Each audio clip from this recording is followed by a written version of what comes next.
schön, dass ihr wieder dabei seid. Heute wollte ich eine feine Joghurt-Himbeertorte backen. Den Boden habe ich allerdings schon vorgebacken. Da lasse ich euch auch den Link hier oben. Da muss ich nicht jedes Mal den Boden immer mitverfilmen. Und ich würde sagen, wir fangen sofort an. 10 Blatt Gelatine im Wasser einweichen. Dann brauchen wir 400 Gramm Himbeeren. Ich hatte keine frischen bekommen, deswegen habe ich die jetzt aus dem Glas genommen. Ja, die abgetropften Himbeeren und 75 Gramm Zucker in den Mixtopf geben. 5 Sekunden auf Stufe 6. Die Himbeeren in ein Sieb geben, sodass wir jetzt die Flüssigkeit auffangen. Und jetzt brauchen wir auch die 6 Blatt Gelatine, die wir ausdrücken und in einem Topf etwas erwärmen und danach kurz abkühlen lassen. Ein paar Löffel von dem Himbeerpüree in die Gelatine geben und das Ganze dann hinterher in die Himbeerpüree geben und einmal an die Seite stellen. Jetzt nur noch die Joghurt-Sahne-Creme. Dazu gebe ich 300 Gramm Joghurt in den Mixtopf, 50 Gramm Zucker dazu und 2 Teelöffel Vanillezucker und lasse das dann für 10 Sekunden auf Stufe 6 einmal durchschlagen. Die Joghurtcreme in den Mixtopf lassen. Die restlichen 4 Blatt Gelatine einmal ausdrücken, auflösen, mit 1-2 Esslöffel Joghurt verrühren und in der Joghurtcreme reingeben. Ich lasse das 6 Sekunden auf Stufe 6. Einmal umfüllen und kühl stellen. 250 Gramm Sahne brauchen wir jetzt und einmal steif schlagen.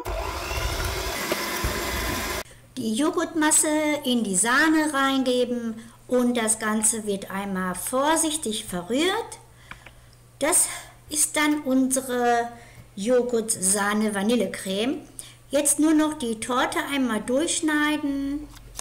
Als erstes gebe ich einen Ring um den Boden. Dann beteufel ich den Boden etwas mit der Himbeerflüssigkeit, gebe dann im Wechsel einmal das Himbeerpüree und die Joghurtcreme, verteile das, verstrudel das ein bisschen, so lange, bis ich alles wirklich aufgebraucht habe, die ganze Creme und die ganzen Himbeeren. Als letztes gebe ich dann den Boden drauf und den gebe ich umgekehrt drauf. Also die obere Seite einfach nach unten andrücken und das Ganze muss dann 4 Stunden kalt stellen oder ihr lasst es die ganze Nacht kühl stehen.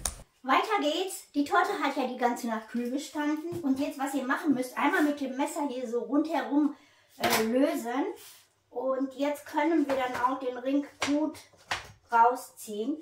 Und jetzt brauchen wir 400 Gramm Sahne. In der Sahne werde ich so 1 oder 2 Teelöffel von der Sofortgelatine reinmachen. Und zwar gibt es die zu kaufen, Sofortgelatine, da braucht ihr das nicht aufzulösen und alles.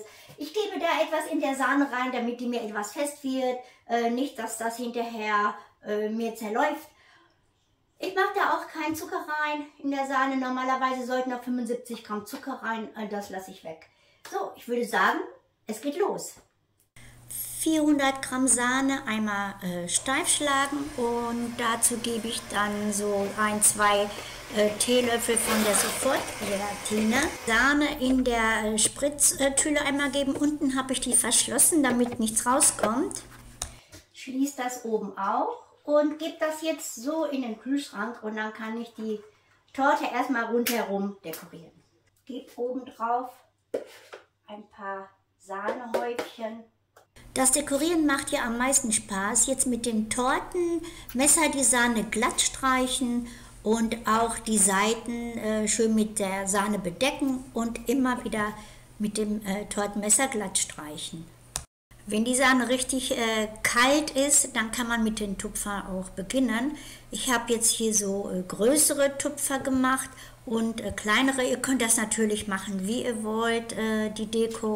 Ich habe jetzt eine kleinere Spritztülle genommen und zwar mache ich rundherum wie so ein Kranz und ja, mache da kleine Röschen. In der Mitte nehme ich die gleiche Spritztülle und zwar wieder diese kleinen Röschen. Dann habe ich noch so kleine Schmetterlinge, die ich dann auf der Torte verteile.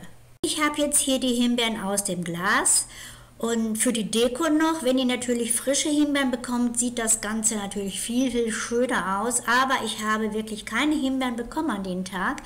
Somit setze ich jetzt die immer auf diese kleinen Tupfer drauf, so dass ich da ja einen schönen Kreis habe und das einfach schön aussieht. Ich habe hier noch ganz kleine Schmetterlinge, die ich an den Seiten so dran gebe. Und ja, das ist ja eine Geburtstagstorte, die kann man dann auch ein bisschen bunter gestalten. Somit ihr könnt natürlich, wenn ihr das nicht wollt, lasst ihr es weg und macht da Streifen mit Sahne, das geht natürlich auch. So, und da ich es hier auf einer Glasplatte habe, werde ich das jetzt noch mal so ein bisschen rundherum hier mit diesen kleinen Röschen einfach dran gehen.